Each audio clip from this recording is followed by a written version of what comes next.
سلطنت عثمانیہ۔ دوستوں یہ ایک ایسا نام ہے جو اتہاس کے پنوں میں تو کئی سو سالوں تک گنجا، لیکن جب سے ترکی نے اس پر ایک ڈرامہ سیریل ارطغرل غازی بنایا ہے اس کے بعد سے دنیا کا ہر مسلمان اس سلطنت کے بارے میں جاننے لگا ہے۔ تو آج ہم بھی بات کرنے والے ہیں اسی سلطنت کے سلطان کے بارے میں جس نے سلطنت عثمانیہ کی نیو رکھی اور جو سلطنت عثمانیہ کا سب سے بہادر اور طاقتور بادشاہ کہلایا۔ جی ہاں دوستوں، تو ہم بات کر رہے ہیں عثمان غازی کی۔ دوستوں جب منگول اور عیسائیوں نے پوری دنیا میں تباہی مچا رکھی تھی تب عثمان غازی نے اپنے والد ارطغرل غازی کے نقش قدم پر چلتے ہوئے ایک ایسی سلطنت کی نیو رکھی جس نے دنیا کے 3 بڑے کانٹیننٹ پر 600 سالوں سے زیادہ حکومت کی، اور جب یہ سلطنت وجود میں آئی تو دھیرے دھیرے منگولوں کا خوف ختم ہوتا گیا۔ دوستو عثمان غازی کی پیدائش سن 1258 کی سوگود میں بتائی جاتی ہے۔ ویسے تو عثمان غازی ارطغرل غازی کے تیسرے نمبر کے بیٹے تھے، مگر ان کی بہادری اور قابلیت نے انہیں ہمیشہ سب سے آگے رکھا۔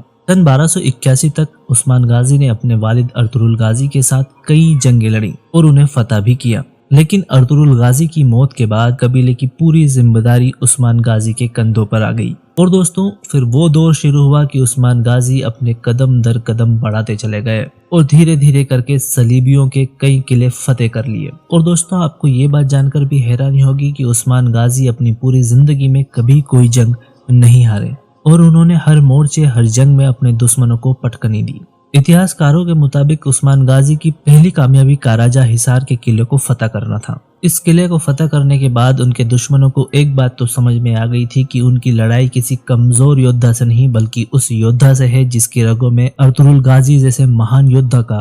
خون دوڑتا ہے۔ کہتے ہیں عثمان غازی کی اس فتح سے اس وقت کے سلجوقی سلطان بہت خوش ہوئے اور انہوں نے عثمان غازی کو کاراجہ حصار کا قلعہ اور اس کے آس پاس کی ساری زمینیں جاگیر میں دے دی، اور اس کے بعد عثمان غازی کو اس علاقے میں اپنا سکہ جاری کرنے کی بھی اجازت دے دی گئی، یعنی کہ اس وقت تک عثمان غازی ترک کے اس علاقے میں ایک بڑی پہچان بن چکے تھے۔ عثمان غازی آخر وقت تک اپنے والد ارطغرل غازی کے نقش قدم پر چلے اور سلجوق سلطنت کے وفادار رہے، لیکن سن 1299 میں سلجوق سلطنت کے کمزور پڑ جانے کے بعد عثمان غازی نے اپنی سلطنت کا اعلان کر دیا جسے بعد میں سلطنت عثمانیہ کے نام سے جانا گیا۔ اس کے بعد سن 1300 میں سلجوقی سلطنت منگولوں کے حملے کے بعد پوری طرح سے نیست و نابود ہو گئی، اور اس کے بعد سلطنت عثمانیہ اس علاقے کی سب سے بڑی اور طاقتور سلطنت بن کر ابھری۔ کہتے ہیں اس کے بعد عثمان غازی دھیرے دھیرے کئی علاقے فتح کرتے گئے اور سلطنت عثمانیہ کو اتنا مضبوط بنا دیا کہ کسی بھی دشمن کو اس کی طرف نظر اٹھانے سے پہلے بھی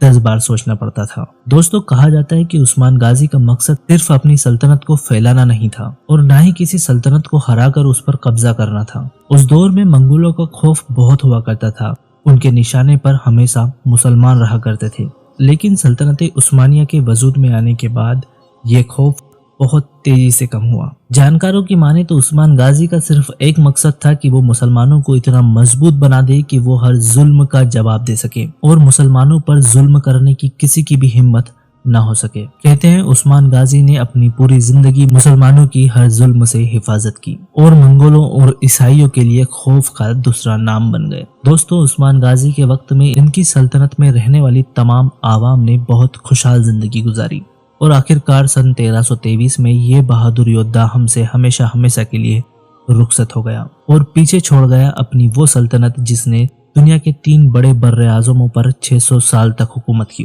کہتے ہیں جب تک کہ یہ سلطنت اس دنیا میں واقع رہی مسلمانوں کا سر فخر سے اونچا رہا۔ اگر آپ کو بھی یہ جان کر اپنے مسلم ہونے پر فخر ہوا ہو تو ہمارے ویڈیو کو لائک کر کے اپنے عزیزوں تک ضرور شیئر کر دیں، اور اگر آپ کسی سلطنت یا بادشاہ کے بارے میں جاننا چاہتے ہیں تو اس کا نام کمنٹ باکس میں ضرور لکھیں، ہم ان پر ویڈیو ضرور بنائیں گے۔